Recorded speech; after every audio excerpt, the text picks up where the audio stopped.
Vamos lá, tá? Eu sou Gabriel Amaral, eu sou jornalista, sou tricolor e a gente tem novidades. Notícia exclusiva aqui do Jornada KTO 1902, né, do Grupo Jornada, aqui do Raiz Tricolor. O Vitor Lessa publicou essa notícia lá no Twitter, no Instagram, tá lá no Instagram do Raiz Tricolor também e tal. Aquela produção que você já conhece, aquela produção de sempre. A situação é a seguinte: Everaldo, atacante do Bahia, jogador Everaldo Stum, né?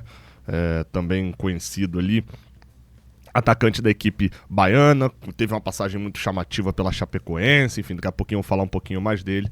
O Fluminense abriu negociações para contratar o atacante que está no Bahia. As conversas estão em andamento. O jogador perdeu um pouco de espaço ali no Bahia, inclusive vou trazer aqui também, como sempre faço, costuma fazer já, né?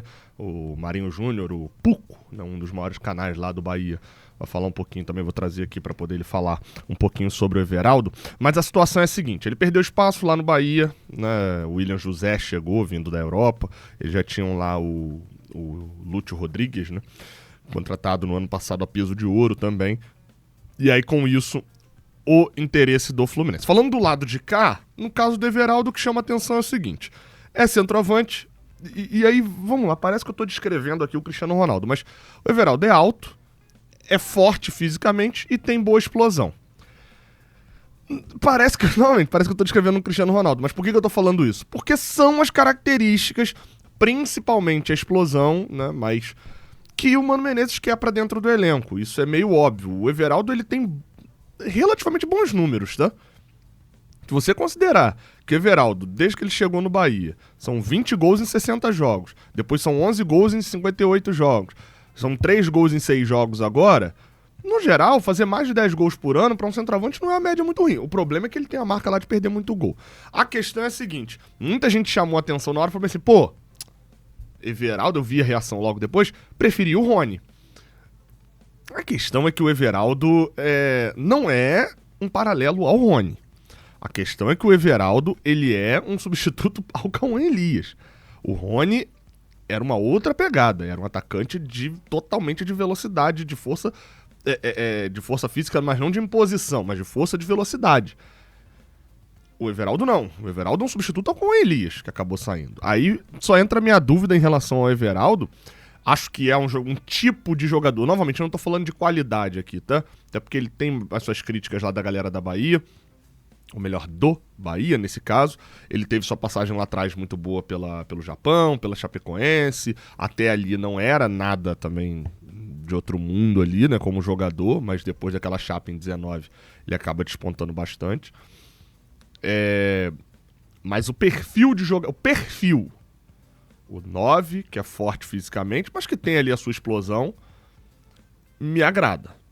O Everaldo não é o paradão e tal. Não é o Rony, que é um baixinho que vai perder todas pra área. Dá um perfil que o Fluminense não tem. Everaldo tem 33 anos, faz 34 nesse ano. Não sei exatamente qual seria o valor, tá? O que eu já ouvi é que o salário dele lá na Bahia não é baixo, tá? Não é baixo. Então, me preocupa, confesso, de qual é o valor que vocês estão gastando no centroavante. O Rony pelo Everaldo, história por história, jogador por jogador, o Rony pra mim é mais jogador do que o Everaldo, ok? O Rony é mais jogador do que o Everaldo. Pra posição, acho que os dois seriam interessantes pro elenco do Fluminense. O problema do Rony estava sendo o custo. Qual vai ser o custo do Everaldo no Fluminense? Isso é uma outra questão. O contrato atual dele lá no Bahia é até o final desse ano. Como ele tem pouco espaço por lá, pode ser que o Fluminense consiga uma contratação por um valor bem mais baixo. Se falava muito sobre a saída dele agora nessa temporada, enfim. Então, é o tipo de coisa que talvez a gente consiga um valor baixo nessa contratação. Ou talvez um empréstimo com opção de compra. Talvez seja interessante também para o Bahia se livrar ali do jogador. Não, meu medo não é a compra, meu medo é o salário. Mas é aquela história. Quer pagar pouco em centroavante? Revela. A única hipótese de você pagar pouco em centroavante bom é você revelar. Porque centroavante bom vai custar muito. E aí o Everaldo precisa se mostrar um centroavante bom. A verdade é essa. Enfim, tá? Negociação tá acontecendo. É o tipo de situação que a gente vai ficar em cima, vai ficar de olho. Afinal de contas, a equipe do Fluminense tem interesse num centroavante e, convenhamos, centroavante é algo que a gente precisa mesmo, né? Já precisava antes da saída do Cauã Elias, agora então. Olha só, antes de eu falar aqui sobre... O pessoal no grupo de membros está discutindo já a questão aqui do nome do Everaldo. Falando que queria o Coelho. O Coelho já estreou no Atlético Mineiro, né? O outro já respondeu, que o Jordan já respondeu. Falando aqui o Ricardo também falando sobre a questão da notícia do Everaldo. O Murilo acha, não meu filho, né, mas o Murilo Piscinini acha interessante pro elenco. Se você quiser participar dessas conversas aqui no WhatsApp, vira membro aqui embaixo. Plano Brasileirão Libertadores dá acesso a grupo de WhatsApp. O Plano Libertadores dá acesso a todo mês um sorteio de uma camisa oficial do Fluminense só pra galera do Plano Libertadores, beleza? O link tá aqui embaixo ou tem um botãozinho Seja Membro, só apoiar aqui o canal. Vamos lá, cara. A gente fala sobre Kevin Serna. Deixa eu explicar o que aconteceu, tá? Porque eu vi que muita gente se confundiu, enfim, acabou não entendendo muito bem qual foi a história da questão do Kevin Serna. O jornal Libero, jornal este lá do Peru, deu uma matéria de que o Kevin Serna... O Fluminense recusou uma oferta milionária pelo Serna. Aliás, o Monterrey realizou uma oferta milionária pelo Serna e o Fluminense respondeu. Diz aqui que desde o Brasil se descobriu... aqui do Brasil, né? Se descobriu que uma equipe campeã fez uma oferta para contratar Kevin Serna e de imediato o Fluminense respondeu que não contundentemente. Essa equipe é o Monterrey. Monterrey, que é da Liga MX, né? Da Liga do México. E teria feito tá tentando o Sérgio Ramos, né? Eu nem sabia disso não, mas descobri nessa matéria aqui. E diz aqui no jornal Libero de que eles foram com tudo nessa temporada e quiseram trazer ou levar, né, os serviços do jogador colombiano Kevin Serna. E que o Fluminense respondeu à oferta de $1,5 milhão por 50% do seu passe como um não contundente. A notícia que diz aqui é que, segundo o médio brasileiro, RTI Sport. Então, o que a gente faz aqui? A gente vai até o RTI Sport, né? E aí, por que eu tô falando isso daqui? Porque eu vi muita gente falando, segundo o jornal peruano. Não, o jornal peruano tava citando o RTI Sport. Tá aqui, eu assim, vou ser sincero, eu não conheço os donos do RTI Sport, enfim, tem aqui um nome, o Wilson Pimentel. Confesso que não conheço pessoalmente, não conheço muito o trabalho. A questão é a seguinte, eu já vi muita notícia furada e tem notícia certa também.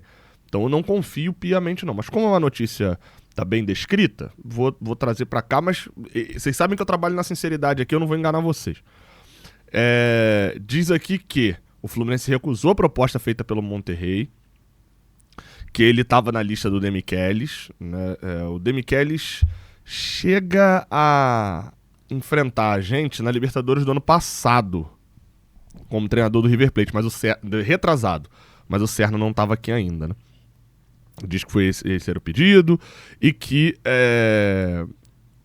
esse valor, né, de $1,5 milhão não seduziram, por 50% não seduziram a diretoria do Fluminense, e diz que o jogador e seu empresário Narciso Algamin estiveram pessoalmente com a diretoria do Monterrey, a diretoria do Fluminense, e foram comunicados dessa recusa da proposta do Monterrey. Diz aqui também que o Fluminense vendeu o Cauã Elias, não tem posição como prioridade, o ataque, né, como prioridade, a não ser para uma proposta considerada irrecusável pela diretoria tricolor, que não é o caso da oferta mexicana, isso prioridade de venda, né, de vender outro jogador. E que, ainda segundo apurou a reportagem, o Fluminense recebeu 2 propostas do México por Kevin, tá escrito Kevin aqui, né? Kevin Serna, uma do León e outra do Tijuana. Ou seja, se tem 3 propostas no mesmo lugar, é porque estão oferecendo por lá, né? Os 3 mexicanos não tiveram a mesma ideia ao mesmo tempo, né? Mas que as ofertas eram de empréstimo com opção de compra, e aí o Fluminense também recusou. Serna, que tem ali o gosto do Mano Menezes, né? O Mano Menezes gosta dele. Enfim, não acho que seria um bom momento para vender o Serna, ainda mais por esses valores. Agora, Se de fato a notícia proceder, me preocupa o fato do Serna estar sendo oferecido por aí. Né? Gente, acabou de chegar. Qual que é a parada dele estar sendo oferecido? Mas, enfim, como eu falei, não é ainda uma parada que eu acredito, né? De fato, vamos tentar apurar. Deixa o like aqui embaixo, se inscreve aqui no canal, tamo junto, até a próxima, valeu.